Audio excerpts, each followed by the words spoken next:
So you can imagine my face when he pulled that out. Well, I know. Oops, we're live. Good evening, welcome along to SAFC Fan TV, another edition of the Sunday Bunch, and we are here live in the studio with us this evening. We have the Mad Mistake. Terry, how's your day been? Busy, very busy, trying to find a new sofa for the house. So looking for the cheapest possible option. Been to a couple of cheap shops, but nothing found yet. So I'll try again tomorrow. Are you still stripping? Well, I've only got the wallpaper on the staircase and a little hallway to do. But at the moment, no, I'm having a rest, waiting for the new flooring to come down on Friday. All right, we are joined by the extra large Jack Dukes. How you doing, Jack? I'm all right, Phil. Well, I was all right until you said that anyway. All right, okay. It's been an all right day. All right. Then. Been eating food with Dino. All right.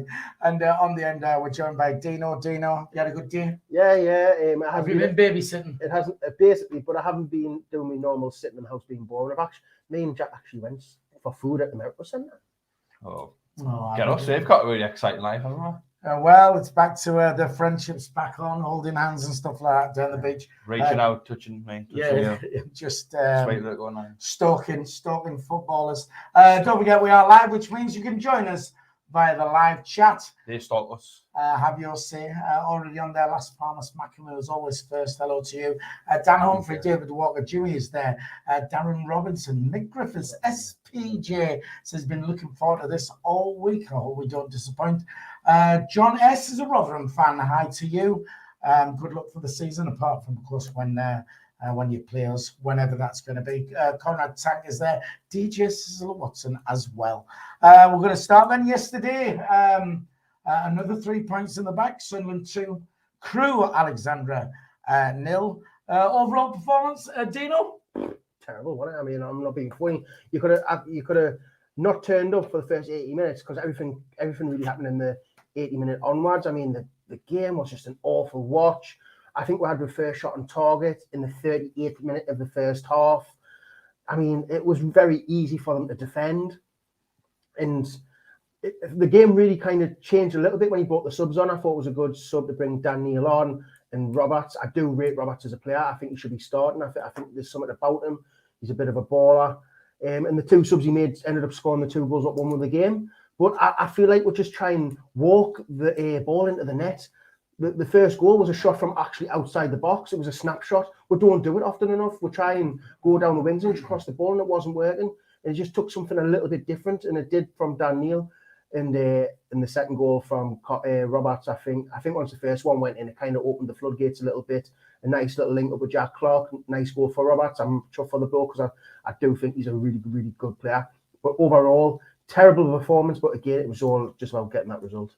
Yes, Stephen Amos on the chat says if we play rubbish and still win, it shows we have a chance of promotion. Still a small chance of automatics. I mean, we did say me and Dino did the commentary on the Charlton game, and we played absolutely brilliant. We thought didn't put the ball in the net, but we said all day we would take, an ugly win, and this is what we're getting. Terry, how did you see the game yesterday? Not much better than Fleetwood, to be honest. In the first half, it was poor. We started off with 2 unorthodox centre-backs. Only one centre-back on the whole squad at this moment in time, Bailey Wright. So that's not good to begin with.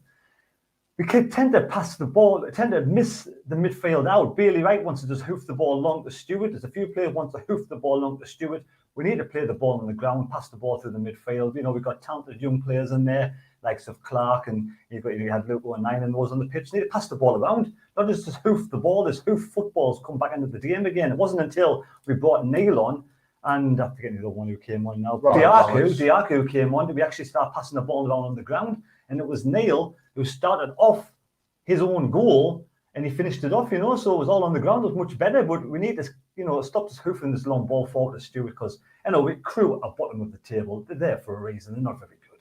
Terrible. So we kind of sort of break down. I mean, I thought Crew had two better chances than Sunderland in the first 60 minutes. I thought Crew probably could have gone in front before we went in front. That's how bad we've been. We've been awful. In games like against Lincoln and against Plymouth away and against Oxford, they're the telling games for me. If we cannot lose those games. We must at least get draws against Plymouth and Oxford and beat Lincoln. So it's all well and truly saying we got 3 points. That's all that matters. It is, But we need to perform better than that. That game in Fleetwood games were the worst 2 games I've seen this season.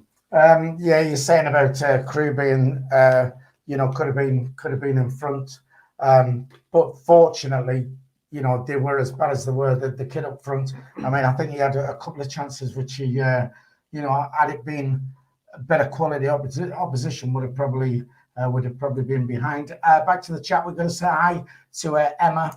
Friend of the show, though, John Forbes is there. Ricky Diggio says, evening, lads, from sunny South Hilton. Harvey Clough says, how much are the playoff final tickets? There's a bit of confidence for you. And Stephen Locke says, can we talk about the referee? He wasn't very good. I think we've had worse. Jack, yesterday, 2-0 win. How did you see it? I mean, the last 15 minutes was all right. I thought the changes we made gave us a bit of an extra edge going forward, and it's probably, a good result to get a win. But apart from that, we're absolutely terrible. And I think if we're playing anyone else other than bottom of the league, they would have been out of sight before we could even make the changes. Another 3 points on the board. We need points to guarantee a playoff spot. But if you keep playing like that from now to the rest of the season, especially against tougher teams, like we've got Rotherham coming up, even Lincoln's probably going to be slightly better than Crewe next Saturday. You can't expect to win games like that. We were very lucky to come away with a win. We were terrible. So, here we are again. We're complaining, but we've got 3 points, and we've said all along, I think we'll all take that every week to the end of the season and keep racking up them 3 points. Not pretty to watch, and it's really frustrating when you're in there. It's terrible to watch, but the end result, especially this point of the season. Tam is on there, says, evening, lads. Hopefully a more entertaining hour than what was served up yesterday. So, I mean, Alex Neil, he's coming then. He's he's got his feet under the table now. I think we all agree the difference yesterday was when those substitutions were made. And he seems to be, he changed it at half time against Fleetwood. And he seems to get it. Is this the difference between him and Lee Johnson? Is this what's going to make the difference? He's seeing it and then being proactive about it, Terry? Well, it's a big help, definitely. I mean, I'm pleased with the substitutions. That's one of the assets and one of the pluses of Alex Neil being here at this moment in time. He sees a problem, he puts it right. He kind of sort of started, I think it was apart from Evans, started yesterday's game the way Fleetwood ended with 3 centre-backs. So we thought maybe that's the way to go forward. So he tried that and it didn't work again. But I don't know whether he's telling them to hoof the ball long all the time or whether they're just taking it in themselves to do it. But he's very proactive, which is a good thing. The only sort of, I think, mistake he's made, though, being at Sunderland at this moment in time, was rushing Broadhead back because he was nowhere to be seen again yesterday. Does that mean he's out for the rest of the season? Does that mean he's out for 2 or 3 games? Could he be missing for a long time? Because for me, we need Broadhead back as much as possible. So someone like Broadhead's got good feet, play the ball on the ground really fast. We could do with him back. And for me, I mean, Defoe is a shadow of his former self. So someone like Broadhead up there with Stewart would be a big plus. Now, I'm hoping that Broadhead's back for the Lincoln game, but if this niggle hamstring injury, I don't know, we'll have to wait and see. But yeah, so far, Alex Neil's done everything we sort of asked him to do. We're getting the points when, teams played badly, but the team played badly before Alex Neil came in as well. We lost to Bolton 6-0, and then we lost again. It was another couple of more games with the 3 runnies in charge. So we'll see how it goes with Alex Neil, but so far, so good. Right. On the chat, very quickly, Nigel Dunn, friend of the show, of course, says microwave football, 90 minutes action crammed into 10 minutes. Emma says if we make the playoffs, we won't go up. Good positive attitude there, Emma. Well done. Tony Lee, friend of the show, is asking about Dodsy's haircut. Well, I get criticised if I do and criticised if I don't I? I think there's nothing wrong with it personally. I've been getting, Mickey Taylor out was all day. It's not very nice, is it? You know the solution, don't you, Jack? Well, get a good haircut. Just wear a hat. Just do that. Well, exactly. You know what? Can I just say so? I mean, Tony can't even get his haircut, can he? I mean, I'm sure I've got a photo of Tony there. Exactly, with his Peaky Blinders hat on. Yeah, there's Tony Lee taking exactly. the Mickey out of your hair, and there he is with his with his three. Just jealousy then, isn't he? That's some of your Furry heed. Furry heed. There you go. That's him, and he hates that photograph. So It looks like it's got Velcro on the top of his head, man. doesn't he? So that's why we like to stick that up. So also though on the chat, Tony does say best part of the game yesterday was when the referee awarded an indirect free kick for time wasted. It was, I think it was because he held on the ball too long. I mean, you never ever see referees give this anymore. But is it 6 seconds? You can hold the ball for now. Well, let's face it, that lad, Keeper Richards was an absolute joke when he's running like an old man to get to the ball, and then as soon as they go 1-0 down, he's like greases lightning. It's Greases crazy. lightning. Yeah, grease lightning. Grease lightning. Like John Butler there, grease lightning. It's crazy, man. Wasting time from the first 5 minutes onwards. What are these? These teams, it's teams like Crewe are going to get relegated because they're doing this.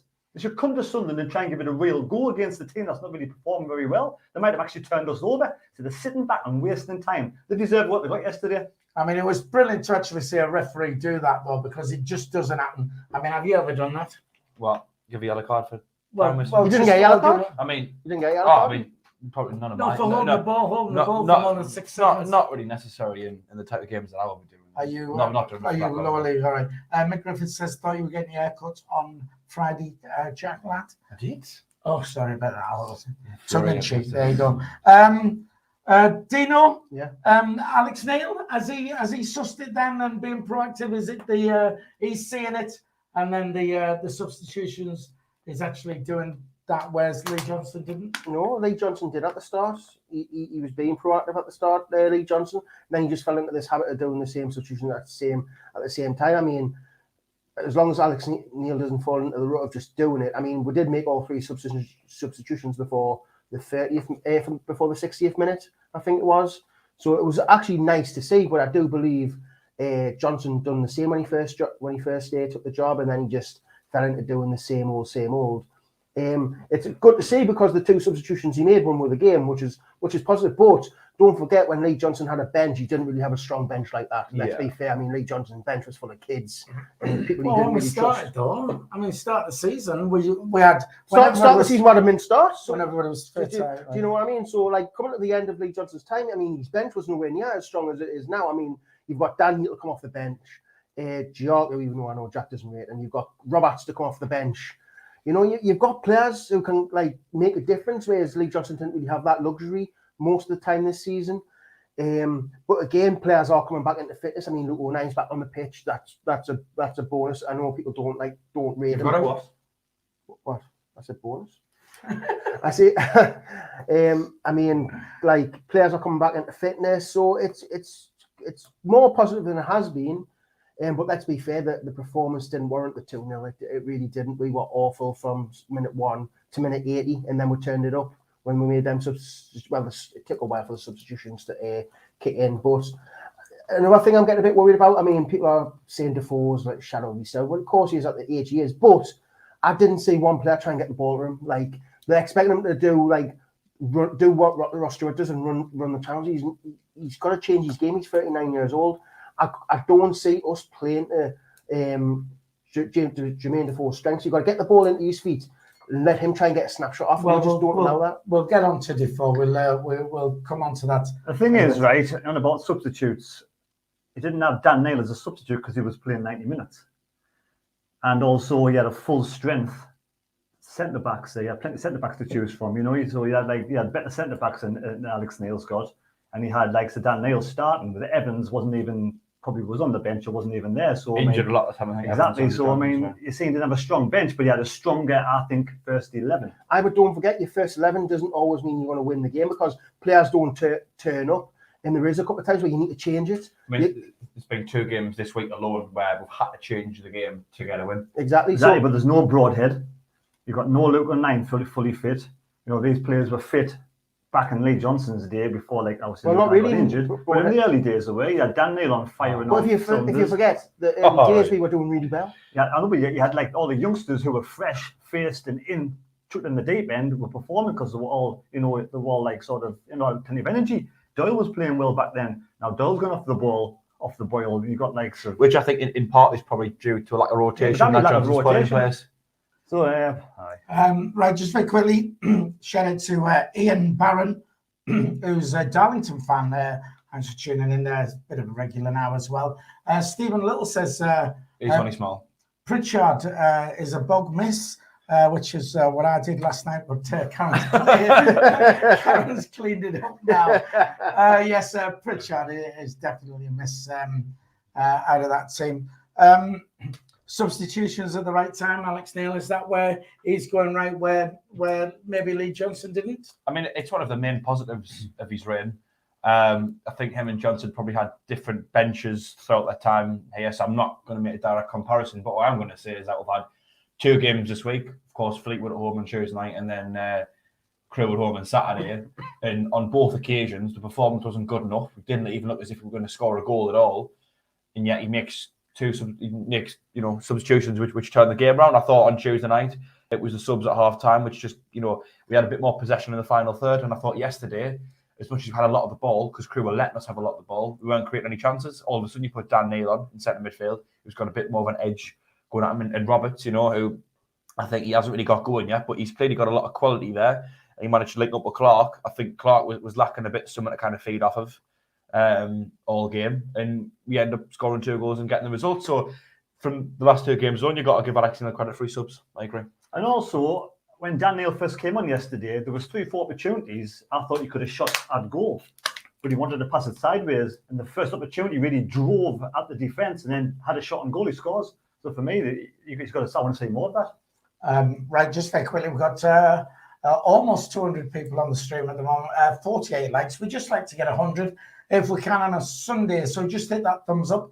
Take a second to do so if you're watching on a mobile device and you have the live chat open, just close that down and you'll see the thumbs up. And also, if you're not subscribed to the channel as yet, hit the subscribe button. It's free to subscribe, and that helps us out as well. Back to the chat. Jacob Kirkbride, who's one of our own. He's one of our own. Sing it. He's one of our own. All right then. Says, where's Michael tonight? And Michael says, on here, Jacob. We managed to get Terry to drive the 300 miles to the studio tonight. So he's Jacob, where do you think Michael is, Jacob? Where do you think he is? He's hiding behind the chair? God, I'd be terrified. Michael, are you outside? Come in, Michael, come in. Where do you think Michael is? He's probably at home. The last thing I want when I've got to go to sleep at night is to think that Michael Bowes is hiding somewhere. Right, okay then. Here we go then. And like the boogeyman. I think this is playoffs. Bob Bass is saying Sheffield, Oxford, Wigan, and Sunderland.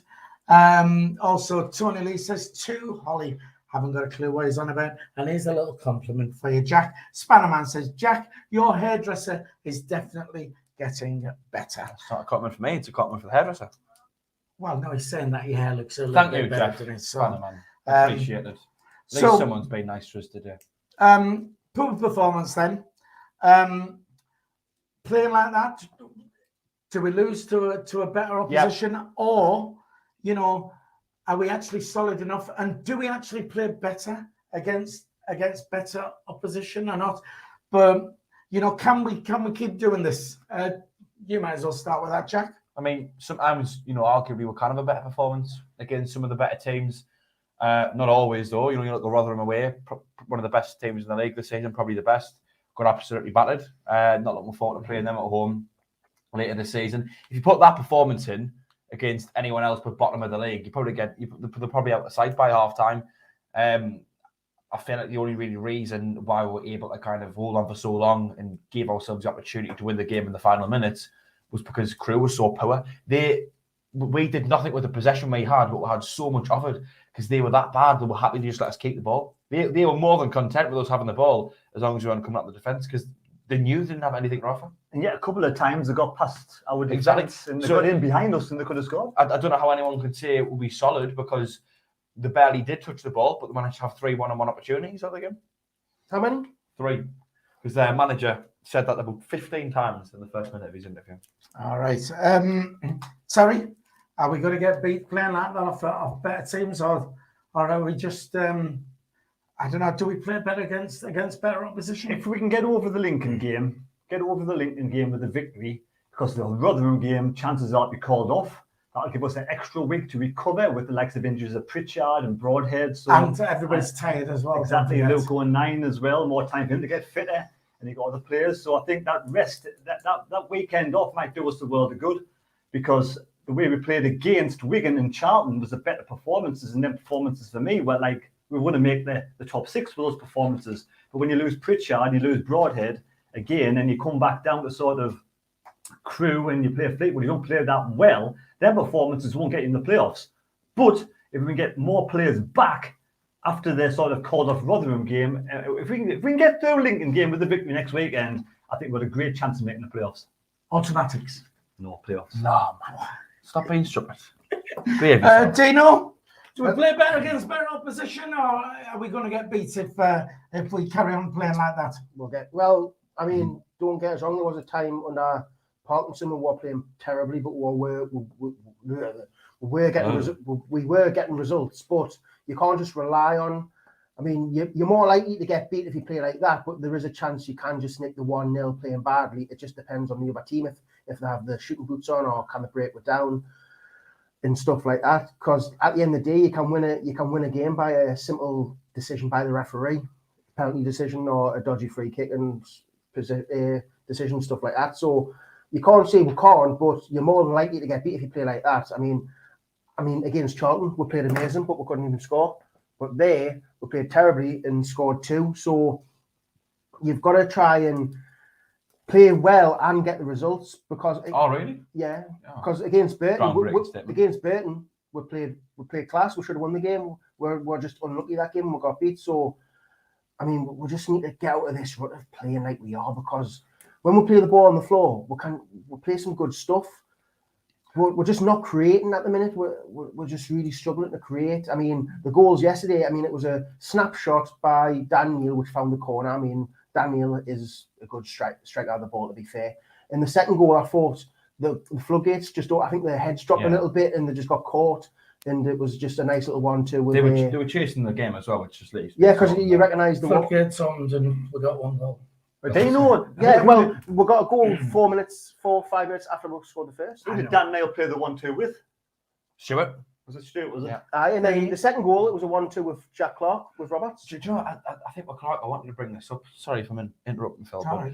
But I feel as if something's on the left-hand side, and it's a point that Adam brought up on Thursday Night Live. He don't get the best out of him. I felt like, you know, whenever he was getting the ball out on the left, he was cutting inside to go on his right foot, but then having to go back on his left. But he clearly wasn't comfortable using his left, because then he kept having to cut back inside to go on his right, by which point another player had come across to stop him having a shot or put a cross in, which just meant all the momentum that we had stopped. I felt like if Serkin was playing high at the pitch, he was basically playing left centre half, really, wasn't he?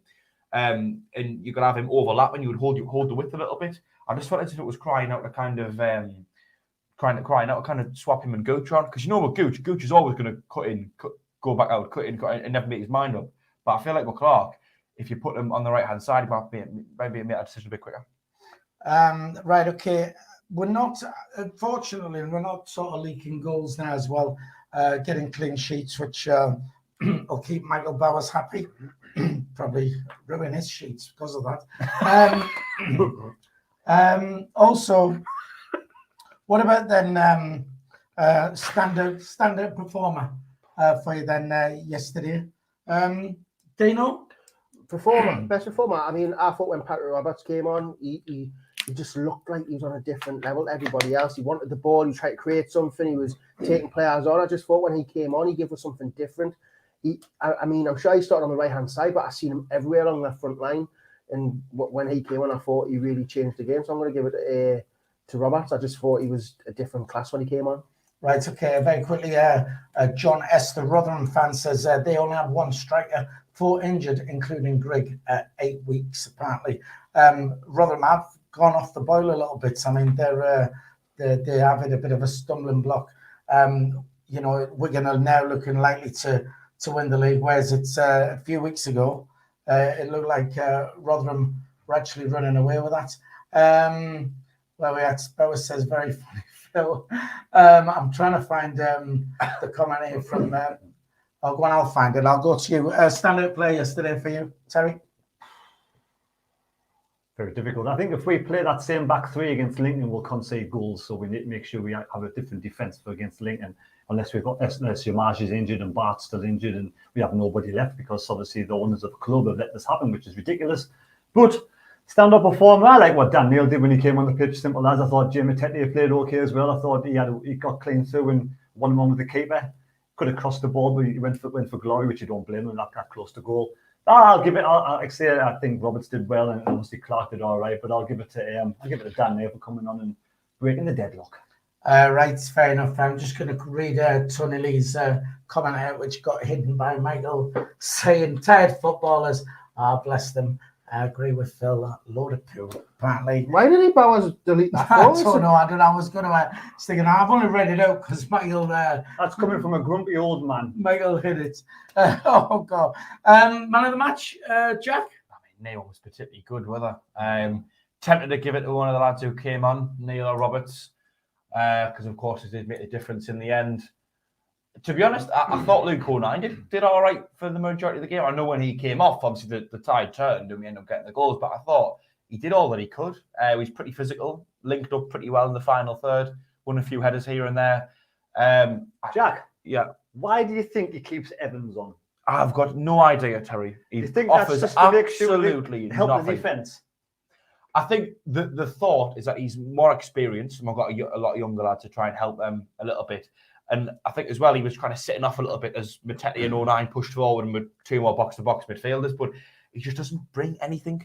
So I must admit, like, I did want to have me say on Evans, like, because I can kind of get it because the defence is a makeshift defence and it could be very leaky. But I don't know how I bring Doyle. Are you telling me Matip couldn't do a better job than what Evans is doing? I think he wants Matip to go more forward. Yeah, you don't find Matip in forward positions, or you really don't? We did yesterday. I think he sees Matip is type of player who can like bring the ball through the pitch. You know, we're playing long ball quite a lot, and I think the way to stop playing long ball because it isn't working is to have players who can bring the ball from the deeper area of the pitch to the attacking areas. And I think because Matip is quite strong when he has the ball, not many players can get it off him, and his passing's pretty decent. His link-up play can be quite good.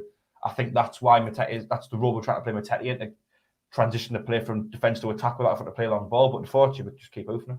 Right, so we'll get on to Matip in a bit because it was weird. But before we do, I want to give a massive shout out to Mel Lacey, who has donated £17.99 via the Super Chat. Come on, have a round of applause, please, for Mel. And at this point, I would like to say any donations are gratefully accepted. This channel doesn't make a profit and it does cost money to run. So if you can donate via the Super Chat, if you wish to, there's a $sign at the bottom of the live chat. You click on that, select the amount you would like to donate, and you can do that. Or you can become a member of the channel for less than 50 pence a week. You get your little members badge, your members perks as well, and your name will be included in the credits at the end. You can see your name there as well. And like we say, it goes to the running of the channel. It is gratefully appreciated, though you can still comment for free if you wish to do so. For me, Jack Clark, I thought Jack Clark did it for me. I thought he did enough. He was, he had enough for the ball. And I just think he's a bit wasteful. Again, it could be because he's playing out on the left-hand side and he's uncomfortable coming on his left foot, clearly, because he then having to keep going back onto his right, which lost all the momentum and came across and blocked his effort. If he had someone to overlap him, like Cirkin all the time, playing the high position, it would be all right. But or someone so I'll play him on the right-hand side and he can, I think that was a fair argument that I'd have made on Thursday, but I just think he's been a bit wasteful in possession the last couple of games. Right, okay. Just very quickly as well, Michael said... No, remove it. Remove it. Just again. Tony said... I'm not reading that one. Tony said remove it. No, just... Michael removed Tony's comment. He hid it because he didn't know what he was doing, which is what he said there. Right then. Just quickly on to Matip, who... for me, has been absolutely brilliant. But yesterday, I thought he was a bit clumsy at times, gave the ball away and stuff. And I heard reports, because I wasn't at the game on Tuesday because I was hanging. I do apologise. That he was he was poor on Tuesday as well. Is he? Did anybody else see that with him? Was he Not really. I thought the majority of the team was poor on Tuesday. There's no one stood up on Tuesday whatsoever. The first 45 minutes, like I said, was the worst 45 minutes I've seen football. I was just no energy at all. It was awful. Yesterday, the first 45 minutes, nobody really stood out as well. I mean, I thought it would have been better with Luke O'Nien starting. I mean, maybe he's not fully fit yet. Maybe he's not up to the speed yet. I don't know. But again, yesterday it was bad.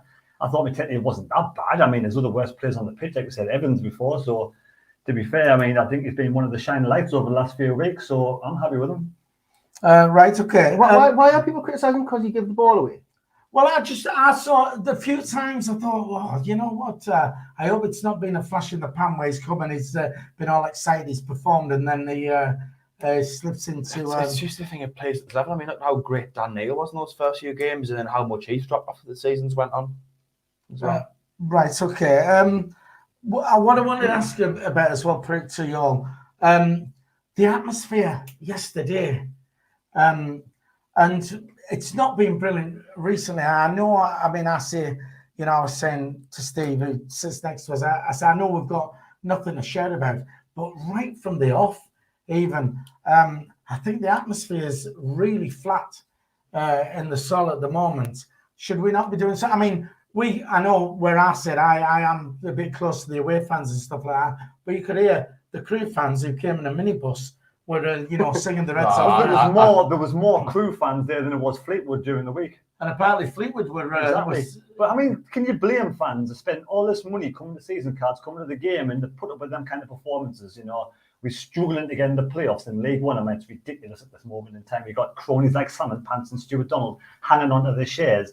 Everything about the club at the moment, it just feels stale. It feels a bit down. We need some spark and life.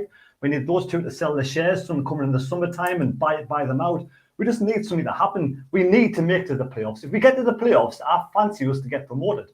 But we've got to get there first, and we've got to get over these blips and, you know, the bad performances, and hopefully we can just like like Alex Neil, he can continue to get results even if it's bad performances. We just need to get victories and get in the playoffs. Yeah, but I'm just, you know, I get it about they're giving us nothing to cheer about. And don't get me wrong, when they're, you know, peppering shots in at the goal and it gets the atmosphere up. But I'm talking from, you know, from the first whistle here, nothing. I mean, should the southeast corners there with all the lads should they not at least be trying to get something going? And I feel as if, you know, when the players are coming out, there's usually a little bit of a buzz. I'm in the South Stand myself, so I think there is usually you should be starting the chance. I'll try my best, Phil. I think there's always like a little bit of a buzz as the game's kicking off, but it all depends on how the first 20 minutes goes. If the first 20 minutes is exciting, either we'll get a goal or we're looking good, you know, we're moving the ball well, we're getting a few attacks, you know, we're looking like we might score. The atmosphere continues and it builds. It always drops off after half time and it struggles to pick back up again the second half. But there's not even... Why shouldn't it be? It should be the players as well, responsibility. Lift the fans as well. It can't just be the fans always trying to lift the players. The players are going to come out, put a performance in and lift the fans morale a little bit, for God's sake, man. It's all about the fans having to lift the players. Yeah, but the players shouldn't need lifting. It's a two-way street, isn't it? Yeah, but the thing is I'm talking about, you know, even the first 5 minutes, we're not even getting 5 minutes. You kind of complain you weren't even there Tuesday. So didn't give me that crap. Whoa. You know? I'm always there. Doesn't matter. It doesn't matter, right? You kind of complain about the fans, right? For me, the fans have had a lot of shit over the years, right? They're allowed to be a little bit subdued now and again. For me, you lost atmosphere when you took away the away fans and put them in the concourse. I'm not being funny. Like, for me, you've got to have fans next to fans. I mean, when we go to away end, it's very like, it's a good atmosphere when you go to away games because you're right next to the home fans and you have banter between each other. And when you're not in the God, you can't really entice fans. You get kids at the bottom going like that, like giving them the V's and that. Do you really think the football fans can see you? Well, I can't. Thing is, I can't comment on this because I didn't go to the match on Tuesday. So I mean, I've got niece in it, have I? I mean, it's it's your fault, Phil. It's your fault. No, but listen, I just think, right, there's all these calls at the moment, right, for safe standing areas and we want to be standing, we want to be together, we're going to, all the people Phil, sing together. You went to the match on Tuesday. And stuff like, oh, well, I know I can't be safe because of that, but, you know, the crying out for stuff like this, you know, these people who want to, I mean, if Karen comes to away game with us, she complains like mad that we're all stood up. We've paid for a seat. Why can't we sit down? We're standing up. And, you know, the whole idea of standing up was because you're more up for it and more singing, and we've got nothing, and there's no atmosphere at the ground, even from the it's been so poor recently. So what? You go to the match. They've been shit. I'm not going to support them anymore. No. I'll always try and get behind them. I'll always try and join in with any chance that I go on and get as good of an atmosphere as I can be. But you kind of blame the stadium being flat when think of the results and performances recently at home. We got beat 2-1 off bottom of the league. We got beat 2-1 off MK Dons. Tuesday night, yes, we were absolutely awful. And yesterday, it took us 75 minutes to get going. So, as I don't blame the atmosphere being that flat. I think if you had 3 or 4 good results and performances, and all of a sudden, the atmosphere wasn't there, then you could maybe say, well, could the fans do a bit more? But in the minute, not at all. Listen, I get the way they're playing, to then have the fans upbeat and getting behind. I get that. What I'm trying to say is, two-way street. When we come out, and that whistle blows, and at least for the first 5 minutes, 10 minutes, something, get behind them, keep, and that could be what spurs them on. And I know you're saying they shouldn't need, but if the players come out and really get at them in the first 5 minutes, that will lift the fans straight away. You know what? When we're really intense in the first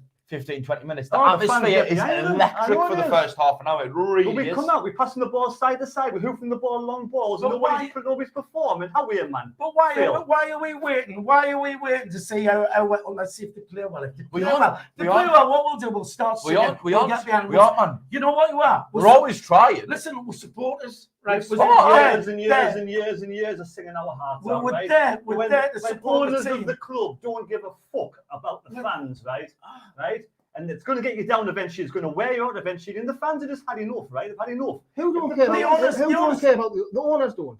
I'm not being funny. I don't think any owner gives a shit about anyone, because at the end of the day, we're customers. We're not fans. We're customers now. I find that some owners do. The owners come and go. Not right. We'll always be. We're supporters. We're here to support the team. Get behind them. So from the final, from the first whistle. Right, we shouldn't be waiting to go. Right, they play all right. You know what? We'll sing our hearts out. We'll do that.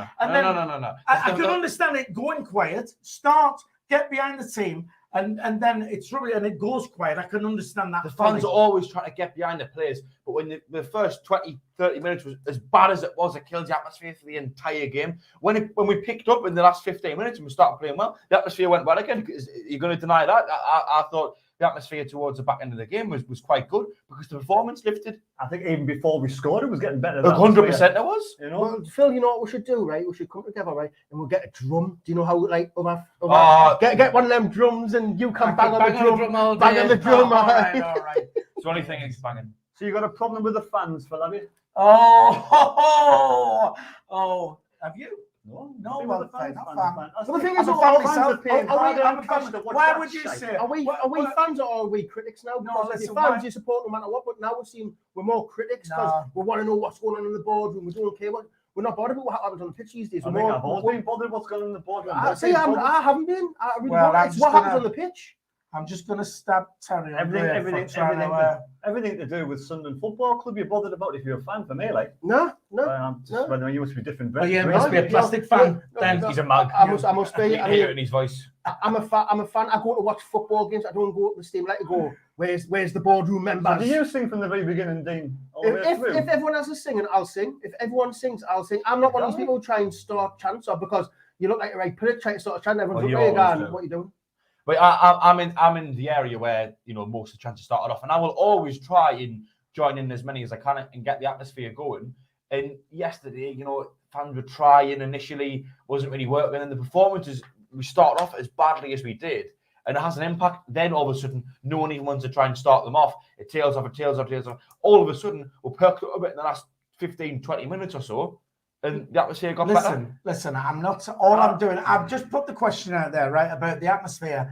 I thought the atmosphere was terrible yesterday. It has been for a while. And also, you could say, all right, well, why don't I stand up and start singing? I'm not at that stage now. I've been there, done that, where you've come back hoarse from matches and stuff like that. I sing the West Stand, and and if you like, you could say, well, you're passing the buck because you're expecting the Southeast corner to start it all off.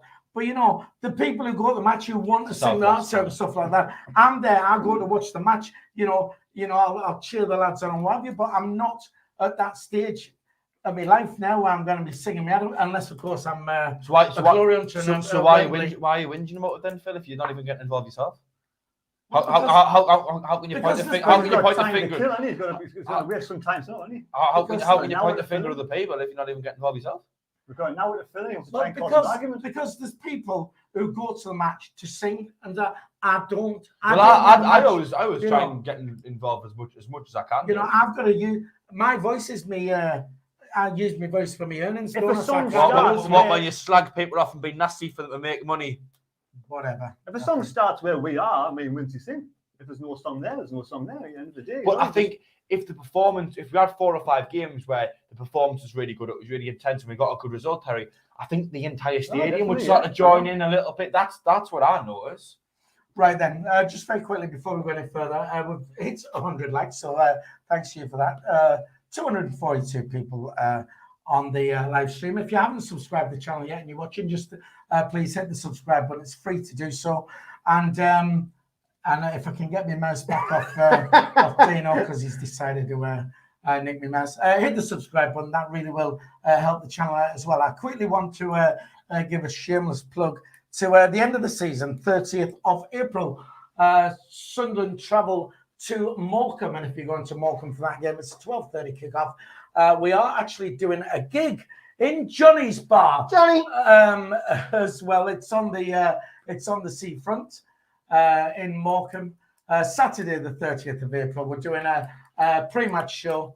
11:15 will be on there, and we're going on after the game as well. If you want to come and celebrate with us, hopefully. We could have got automatic promotions. We could have celebrated finishing a lovely 7th place finish. Who knows? Win or lose, we're on the booze. So we're going to be in Johnny's. Terry, have you got a Johnny? Don't need one. Johnny's. Oh, okay. All right. I'm in a Johnny's bar. There you go. All right. And so there's a bit of a shameless plug. Right, what I wanted to, I'll quickly do this because Ian Wilkinson mentioned it a while back on the chat, saying, is Defoe a luxury we can't afford? Terry? I think I'd rather start a fit Broadhead at this moment in time. I don't think it's okay. I think what the plan is to lump these high balls forward to Stewart and Stewart to head it down for Defoe to catch on to run onto, but it's not working at the moment. And I don't think it's a catch-22. He's got to play games to get fitter. Can't get him fit unless he plays games. So for me, at this moment in time, I don't think really we should be starting Defoe. That's just my opinion. I think we've got other forward-thinking players on the park that actually can do a better job. Do you not think, though, he started him yesterday? Because before the game, I always had my 3-1. I put my 3-1 bet on, but I also thought I'm going to put 5-0 on here because I thought we're going to get a boatload of goals, get our goal difference up. Do you not think that he thought there's going to be a lot of goals here? There's a good chance that Jermaine Defoe could get his first goal. Do you not think that was sort of factor in that? I mean, I kind of think he would play Defoe if he's fit, but then why did he play Broadhead? I mean, so like I'm a bit stumped with that one. For me, are you criticising the manager? I'd leave Defoe on the bench because I don't think we should never have started Broadhead. I know hindsight's a wonderful thing, but I knew that. A lot of fans knew that. Why start a player after having a nasty hamstring injury from the start and play 70 minutes? And the only reason he came off was because he was feeling his hamstring. That's poor management for me. That's the only criticism I've got of Neil so far. Sack him. No, that's just one of those things. It might have worked out fine, but unfortunately didn't. There's a doubt in my mind thinking this is a mistake. We needed Broadhead getting fit, steady, and then right at the end of the season, absolutely on fire. But so for me, Defoe, I would start him on the bench. I'd rather have maybe another forward player. Not maybe he's not put 2 up front. You could have like Robertson Clark. I don't know. You could definitely start Dan Neil, but you could have more. Pritchard's for me. He's got to get back fit as well. But there's more players there that actually can do better from midfield than probably what Defoe's doing. I hope Defoe proves us wrong. I hope Defoe scores a goal in the next game. But for me, I'd start him on the bench and bring him on maybe 60 minutes. Yeah, I think everyone. I don't think the fans are going to turn against Jermaine Defoe, even if he nobody will get a goal. He's here, and we're all willing him to get a goal. But for me, he brings something as well. Probably in the change rooms, he brings something on the coaching side of things. Put 9,000 on the gate on his first game. And if they think he's fit enough to start, then he's a manager. He plays him. But for me, I think 60 minutes comes off the bench is better. I mean, people are now starting to say playoff final, Wembley, 0-0, 90th minute. Defoe gets the winner. I mean, how good would that be? Well, I booked my days off work just in case. I've got my hotel booked, and Karen doesn't even know yet. So hopefully she's not watching this. And I booked our hotel room just in case, because you never know. But I hope she's turned off. I hope she's in the kitchen doing me tea. I just think Defoe would be better off the bench when other players are getting tired. Right, just a bit of quality to just bring on. Like he did on Tuesday, he came off, but he's coming at half time. Other players are tired in second half. Well, he shows but this is what I'm saying. I think he got to start yesterday because I think he thought because Crewe was a rubbish, supposed to be the worst team in the league. I thought we were going to get a lot of goals and it would give him a chance to get a goal, and then he would have brought him off. A quick shout out to Nat, who's a Sheffield Wednesday fan. So hello to you, Nat. Don't do too good because we're battling for those places along with you. Dino, Jermaine Defoe, is he a luxury we can't afford? No, I don't think he is. I just think the players they just don't play it the way Jermaine Defoe wants to. I mean, when they're crossing the ball in, I mean, I'm not being funny, you shouldn't be really crossing the Defoe in the air. It should be along the floor somewhere. I mean, I recognise a couple of times Defoe came into midfield to pick the ball up, to pass it off to try and make a run at the box. I just feel like the players are just not giving good quality balls into Defoe. I mean, he's got a good first touch. I mean, he's playing the Prem. Do you know what I mean? You're not he's a very good natural footballer. He's a good natural footballer. So you'll be able to fire the ball in at him at some pace. You'll be able to control the ball, turn on the half turn, and probably get a snapshot off. But the players, I just don't think the players are used to playing with a really good striker. So they're just used to pumping it up towards Roster because he's a big, tall bloke and he'll get a head on it or flick on. And I just don't think the players actually understand how to play it as a full strength because they're not used to playing with a good striker like Defoe. Right, Jack. A luxury we can't afford. Can't afford. I mean, I think he struggles to get into the game. It's a joke. I think he struggles to get into the game as much as Stewart does because Stewart's a lot more physical. Of course, Stewart's close at the prime of his career. Defoe's getting on for 40 now. But I think with Stewart, he's taller, he wins more headers, he's quicker, he's a bit fitter. So I think he's able to get about the pitch a little bit more and compete with the physicality of League One, almost to create his own chances and do work when he isn't being given the ball directly in the box at his feet. But I will say, I think Defoe changed the game partially on Tuesday. I thought we moved the ball a lot better. I felt as if, like Dino said, he kind of dropped it in the midfield a little bit here and there. We moved the ball between the defence and attack a little bit quicker. And I think that's part of the reason why we got back into the game on Tuesday. Yesterday, didn't really have any impact. May as well have been playing with 10 men. He just struggled to get into the game, really, didn't he? Like I say, I just think he struggles with the physicality of League One. And I agree with Terry. I think a fully fit Broadhead, who is probably, quicker and fitter, able to kind of get about a little bit more and find the ball and pocket of space to link up with players is probably a more effective kind of player than Defoe. Right, okay. At this current moment of time. Fair enough.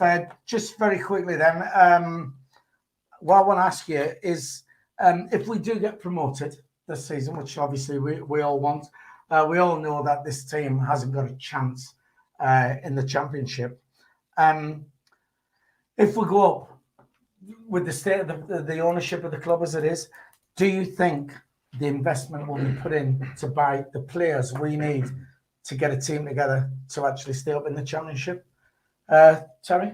Oh, that's a difficult one to answer that because KLD is not going to put loads of money in. If the other two are not going to put loads of money in, and they'll not be able to afford to do that. So I'm just hoping. Would they be happy going up to the Championship knowing that they come straight back down, knowing what it's like in this league, though? If we get promoted to the Championship and there's no investment, then two Nuggets will sell their shares because they'll be shitting themselves. The kids will get relegated straight away, and then the shares plummet again. So as soon as we get promoted, they'll be trying to sell the shares as quick as possible. So I'm hoping that we do get promoted for the off chance that they do go, and we actually KLD's either playing a canny game where he's basically saying, I'm not interested in buying the shares at that price, or I'm not interested in buying the shares at all.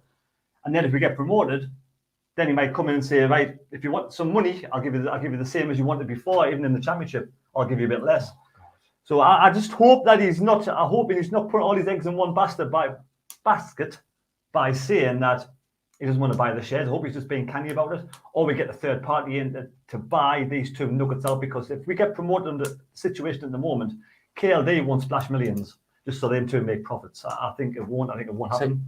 I think we could come back down straight away if we don't get some investment at the club straight away. I don't know why the talk of the third party's been thrown out there. I mean, what was that, 11.7 million was the price put on Donald and Methven's shares. I don't know why KLD hasn't got that money. I think he has. I just think he doesn't want it. Not. I think he's just not going to say, I'll buy the shares at that price. He wants probably going to negotiate. Do you think he's trying to play poker face? I think he is. I think for me, he'll want to own the whole of the club, but I think he'll want to own it on his terms and not like being blackmailed or bent over a table by taking them. Yeah, but like Karen. But William Story's putting a bid together. I don't want William Story I don't know why he's trying to keep himself involved. You know, he keeps going on Twitter saying, "Oh, it's progress is There's got to being be made." better owners out there than It's William Story, ridiculous, Stuart man. Donald, and flipping Donald Duck. Do you think he's just having our lives, William Story? Do you think he's even interested in buying the club, or if he's just having everyone's It's life? because of the company he keeps. Yeah, Right, listen, Dino, would there be any investment then, do you reckon, if we go up, or are they just going to try and do it with kids, which won't happen? This team is struggling in League One, so Championship. How can you see it? Do you think they would invest or what? The only investment we will get was probably it'll be loans and frees. Like Which won't be. That So is it investment then? Won't be good enough. I mean, would it be good? I mean, It won't be good enough. You can get good loans. I mean, It's another You can't level. rely on it though, can you? you can't rely. Yeah, you can't It's rely like, on I it. think Well, the first season of the loans are championship, nice luxuries. the- The nice the- add little the first members. Of the the first squad here and season there, in the championship is like people go for playoffs. No, the first objective would be stay up. That'll be the first objective because most teams who go up from League One come straight back down. We've seen it with Hull. We've seen it with Rotherham. I mean, Rotherham went up twice since we've been in this I league. don't think Hull went up and came straight back. Yeah, Rotherham. I think Rotherham. Rotherham go up and down every year, man. Hull City didn't they? They went up. They went up the first season, I think, and came back down, didn't they? Yeah, they've gone up. I think they've done it twice. Yeah. Rotherham's done it. I mean, Wickham done it. Then went, even though they were the most undeserved team to go up that year, but they went up and came straight back down.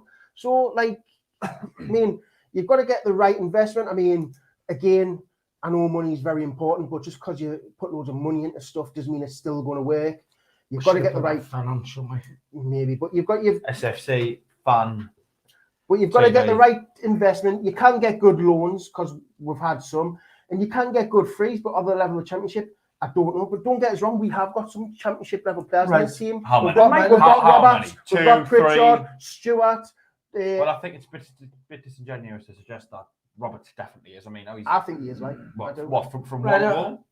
Playing League and is League On because that's such a high standard. better than Right, championship. let's hurry and quick because we are There running may out of be time another now. scenario at the end of the season where the dark horse actually takes over the club. Could be Sartori could actually buy out the two Muppets because Madrock still owes so much money back to the club now. I don't know whether they have to pay that money back. I'm not sure. Well, they're saying that they're going to pay it back, aren't they? So for me, But they are liars. the three of them, Sartori could sort of get the club at a cheaper rate of those two than another third party coming in. So Sartori might actually have a cunning plan with KLD in the first place. You just don't know, do you?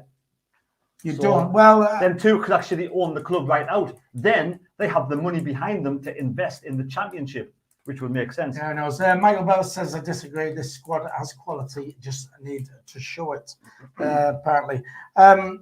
Right, okay. So, well, what I want to do, just very quickly with this, just a bit of information.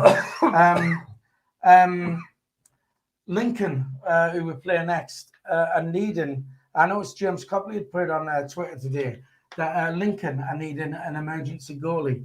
And he said, how many times has that happened to us while we've been in this league? It has happened. Not an emergency one. Like we've always had a keeper there. No, not us. We've gone to play. We've been going to play people, and all of a sudden they've had no goalie, and they've had to bring goalies in. So that's. And they've played unreal, and they've played class. They've kept a clean sheet, and they've won the game. If they have not got one single goalkeeper, I mean, they've got to play the under-23 goalkeeper. That's what they should be made to do, because like the likes of we've got Carney, he for me would have to be playing. So they've got to play the 23 goalkeeper. If they've got nobody at the club at all, that includes the 23 goalkeeper, fair enough. No, you got to play one of the outfield players in goal.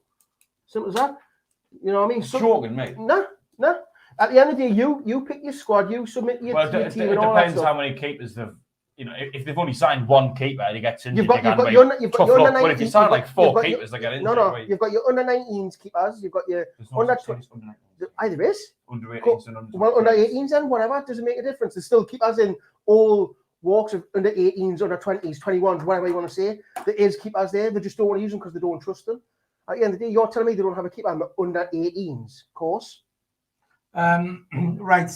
T&M Services says, why do you think the team can't develop in the Championship where you have young players who could get a lot better? It's all right with 1 or 2 players.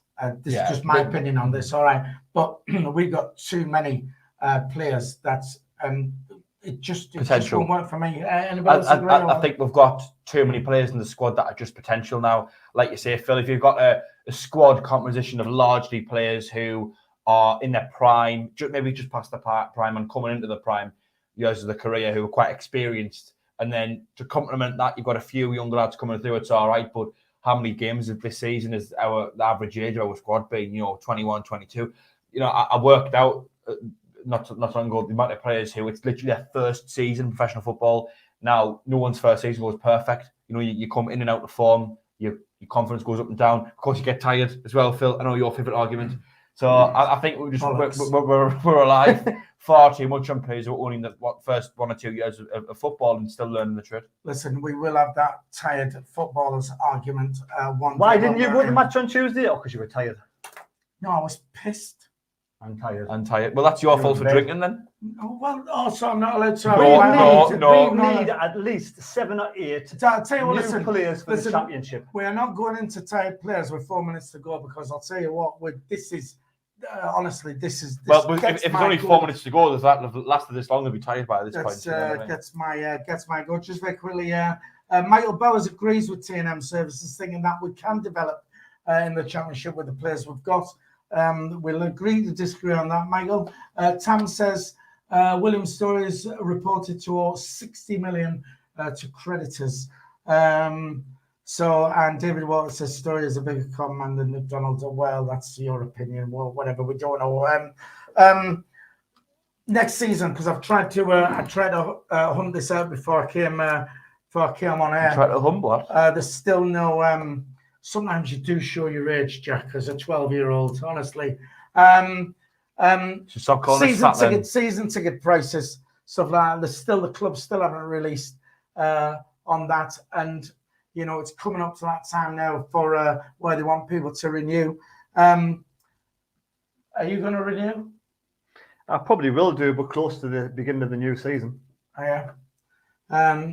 What about you? I could not renew. It's just like, I don't know. I don't care what kind of league we end up in, how bad we are. Like, just go to the match for me. It's just always just something I would do. So I will renew regardless. Yeah, I know you're not. You don't have your season ticket, Dino, but buying tickets going to the game, you still go? Yes. Like, would I buy a season ticket? You say for next season? Well, you've no intention of buying a season ticket, have you? No, well, I can't with my job. Yeah, well, no, I know you've got like reasons for doing it. If we didn't play on Tuesdays and Thursdays or whatever days we play, I could probably. Oh, you know what I mean, man. Stop being a dick.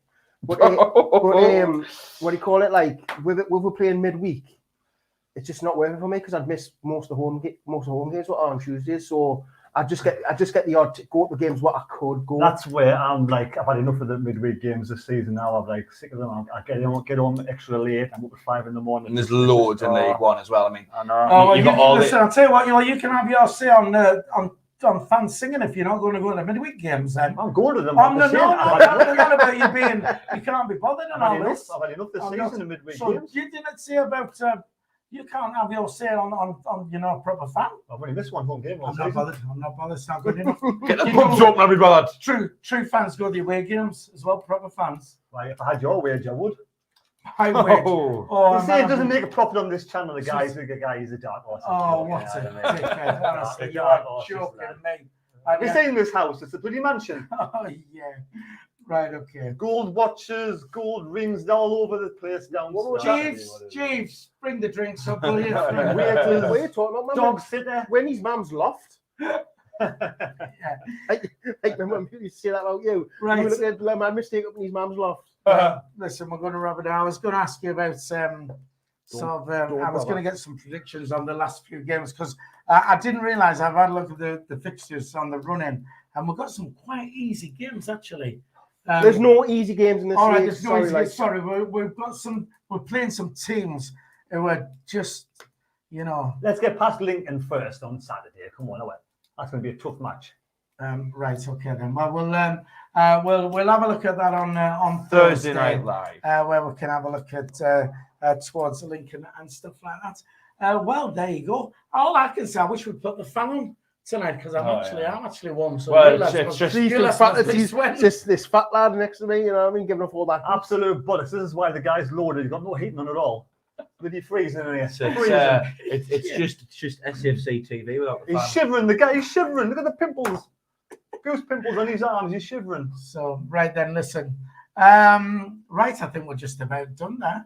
I wish we hadn't have invited you up now. Is that what we're trying to do? So you're not in the studio anymore.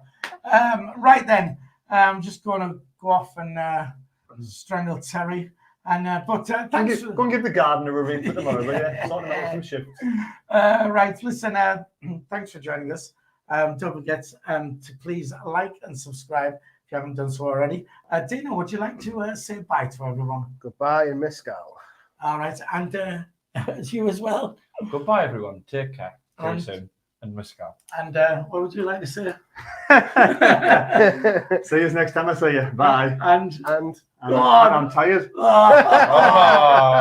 That's it. Thanks for tuning in. Please like and subscribe. We'll see you on Thursday. Don't forget, if you remember, watch for your name in the credits at the end. So see you later. And mescal.